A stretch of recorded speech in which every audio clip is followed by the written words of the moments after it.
خو د دوی دپاره مې خصوصي یو څو شعرونه لیکلي دي. هغې نه مخکې یو دوه شعرونه ویې عدنان بھائی او اسحاق بھائی ستاسو توجه به غواړم. ستا د ظالمو سترګو تور او بل پې سپین د پاسه، ستا د ظالمو سترګو تور او بل پې سپین د پاسه، خال دې مزه کوي په والله چې په جبین د پاسه، او ستا د خولګۍ خوند مې په ژبه باندې هغسې وي، ستا د خولګۍ خوند مې په ژبه باندې هغسې وي، بس د وړو مچو پې پرېوتو ګبین د پاسه. او خصوصي مې د پی کې واینز دپاره دا څو شعرونه لیکلي راغلي زمونږ چمته پی کې واینز دي یارانو، راغلي زمونږ چمته پی کې واینز دي یارانو، هر کس ورسره مینه کوي په شان د عاشقانو، او اسحاق عدنان کامران د پښتونخوا داسې زلمي دي، اسحاق عدنان کامران د پښتونخوا داسې زلمي دي، قسم کوي بدلومه د شیرګړ په ټول ځوانانو، خفګان دلته کې نشته عجیبه غوندې ماحول دی، خفګان دلته کې نشته عجیبه غوندې ماحول دی، هر خواته نن جوړ شوی دی محفل د خنداګانو، یو عهد دی خندا به راولو په پښتونخوا کې، یو عهد دی اسحاق بھائی وایي یو عهد دی خندا به راولو په پښتونخوا کې، وهلی پېښور دی په هر لوري جړاګانو، هر وخت لاس په سینه وي او روښانه یې تندي وي. عدنان بھائی ستاسو ته دا شعر ډالۍ وي چې هر وخت لاس په سینه وي او روښانه یې تندي وي، الله زړونه ورکړي دي والله د بادشاهانو.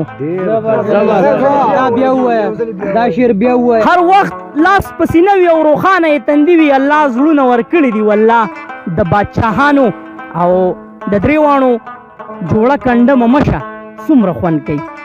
اسحاق بھائی د درې واڼو جوړه کنډمه مشه څومره خوند کوي، نظر تعویز جوړومه د خپل کلي په مولیانو. زبردست دا شعر بیا ما دې خو دې وایي دې شعر ډېر خراب مکمل یې په دې شعر ډېره زیاته مهرباني وایي. د درې واڼو جوړه کنډمه مشه څومره خوند کوي، د درې واڼو جوړه کنډمه مشه څومره خوند کوي، نظر تعویز جوړومه د خپل کلي په مولیانو. اخیری شعر دی بس سوال کوم، بس سوال کوه نویده زمونږ دغسې روري وي، بس سوال کوه نویده زمونږ دغسې روري وي چې سترګې راته ټیټې وي همیش د غمازیانو. اول خو د ټولو نه چې کوم دی ړومبې زه سلامونه نیکې هیلې او احترامات ټولو ملګرو ته. بل زه په یو خبره ډېر زیات خوشحاله شوم، خبره داسې ده چې مونږ ډېرو داسې محفلو کې ناست پاس یو، خو لیکن دا کم چې نن محفل وشو دا کم شعر و شاعري زمونږ باره کې وشوه، یقینا خبره به وکړم دا مې زړه ته ډېره زیاته نږدې او ډېر زیات خوشحاله شوم په دې باندې. بل ما خو تاسو سټارټینګ کې خبره وکړه چې په دې شعر و شاعرۍ چې کوم زمونږ متعلق وشوه، یقینا خبر به ته وکړم ډېر زیات خوشحاله شوم. داسې پلیټفارم مونږ ته نه دی میلاو شوی، داسې مونږ ته دغه نه میلاو شوي زمونږ متعلق چا شعر و شاعري کړې ده، یقینا خبره به ته وکړم چې زه په دې ډېر زیات خوشحاله شوم. او ستاسو چې کوم دی نوید صاحب یو جهان مننه کوم.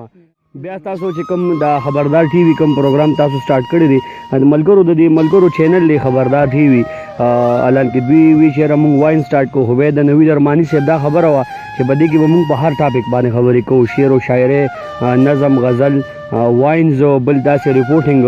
نو دوی وی چې موږ په خپل ټي وي باندې هر یو سیس شو کو، نو بیا ول دوی نوم خوښ کو.